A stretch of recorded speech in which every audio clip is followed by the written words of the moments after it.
Hi guys. I just kind of wanted to touch on the subject of healing as far as autism goes. For me personally, um, I don't want my son's autism to just go away. And I know that might sound strange to some people who, you know, don't have children with autism, but here's why. Okay. Um, my son is different, and the world looks at that as a negative thing, but God doesn't. Okay. God made him different on purpose, I believe. Apart from my son's autism, he wouldn't be who he is. He is quirky. He is very innocent.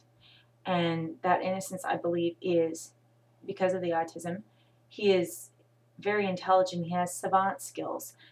Yes, he can't carry on a conversation, okay, but he is brilliant. He has a very visual memory, um, and can build incredible things. Um, so you take away the autism, you take away who my son is. So do I want him healed of autism? No. Now, it was a long time that I was like, God, how am I supposed to pray for my son? Do I pray that he gets healed? Do I, what do I pray? How do I pray, Lord? And one night I was at a friend's Bible study, a small women's group or prayer group, and she works with children with Down syndrome in the school system. And someone had actually said something about, praying that these children would be healed of Down syndrome. And she really was actually like almost, like she was upset because God sent these children to us for a reason. But she prayed in those areas of God help them to learn, God heal them of their seizures, the medical conditions, physical conditions that can come with Down syndrome. I mean, God really spoke to me that night and was like, this is how I want you to pray.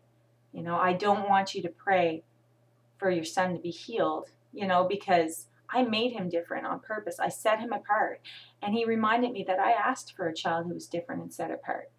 So, what you pray for doesn't always come in the package you expect. So, but God said, pray for those things he struggles in, the comprehension, the language, the potty training. Pray in those areas, but don't pray for him to be healed. Now, it may be different in your case. Perhaps you have a child that is so severe they're unresponsive or seemingly unresponsive on the outside, and just very severe sensory issues, and their quality of life just seems very poor. And God may tell you, pray for them to be healed. And you may feel that's, probably if I were in that situation, I would be like, no, God, heal them, because that would be a lot to handle. But for those of us who have children on the spectrum that are, responsive, who are not as severe, who really have their own little personalities, and they, well, all children have their personalities, but you know what I mean? You can really see them well because they're able to express them. We don't want our child to be like other children. We don't want them to not be who they are. And this is how we've got to stop thinking. Like this is, or rather, this is how we get to start thinking is like God, not like the world. The world wants to cookie cut our children and put them all into one mold and make them all the same. Okay, nobody weird or whatever. I can guarantee you that prophets in the Bible and people God used were weird. Okay, like I'm sure Elijah seemed a little weird, etc., etc. He doesn't use people that you expect a lot of the time. So, in God's eyes, our children being different from other children is not negative, but it's negative in the world's eyes. But how are we supposed to be looking at things like the world does? Are we supposed to conform to the ways of the world? No, we're supposed to let God transform our mind.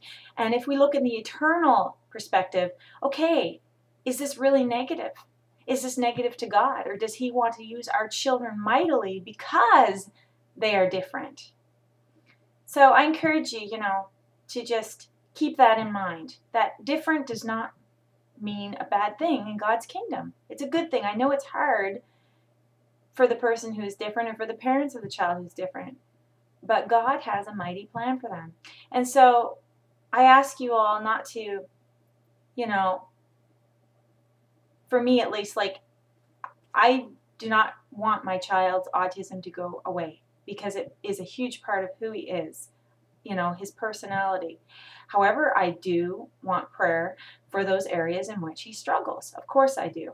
And, you know, prayer for strength for me and my husband as well to raise him as a godly man that loves the Lord. And that's the most important thing. So, you know, it's different for everyone, I suppose. But I know that people who don't have a child with autism are well-meaning and saying, I'll pray for them to be healed. And, you know, but in my case, you know, and other parents too would have the same view as me. We don't want our children healed. We don't want the autism to go poof. If you take away autism, you take away some of the most intelligent, amazing scientists, you know, engineers, you know, philosophers. So you're taking away something that's good, you know. Okay, the bad parts of autism, the seizures, yes, pray for that. If you have a child that is so severe, they're just totally trapped inside themselves, yes, pray. Pray that they'll be unlocked, that they may communicate.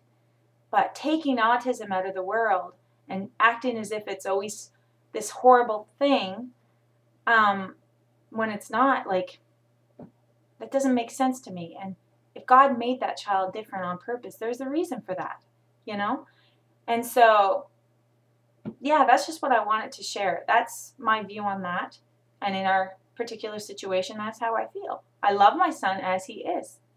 And I would not change him. And I would not want him to be like other children. You know, and that's the truth. I know it's going to be harder, but all I want for my son is for him to serve and love the Lord with all his heart. That's what I want. You know, I don't care if he doesn't fit in. You know, I know it's going to be hard. I never fit in.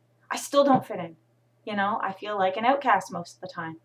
But that is not why we're here. We're not here to fit in with Christian cliques or non-Christian cliques or whatever. It doesn't matter. You know, that is not why we're here. That is not our purpose. And that is not our child's purpose. So be encouraged. God has awesome plans for your child.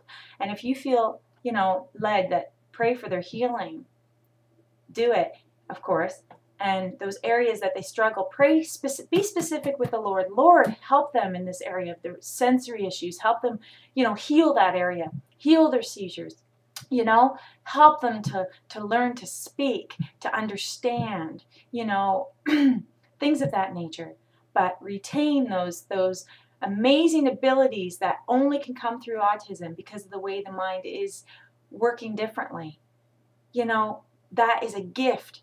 Autism, in many ways, in certain things, is a gift. Okay, obviously seizures is not a gift, but, you know, the way that they're able to think differently than the rest of us, that's not negative. You know, it's speculated that Albert Einstein had a form of autism, and we'll never perhaps know, and it's speculated Bill Gates does as well. And I mean, you know, they were brilliant, you know, and obviously struggled, you know, in other areas like socially or whatever, right, in school.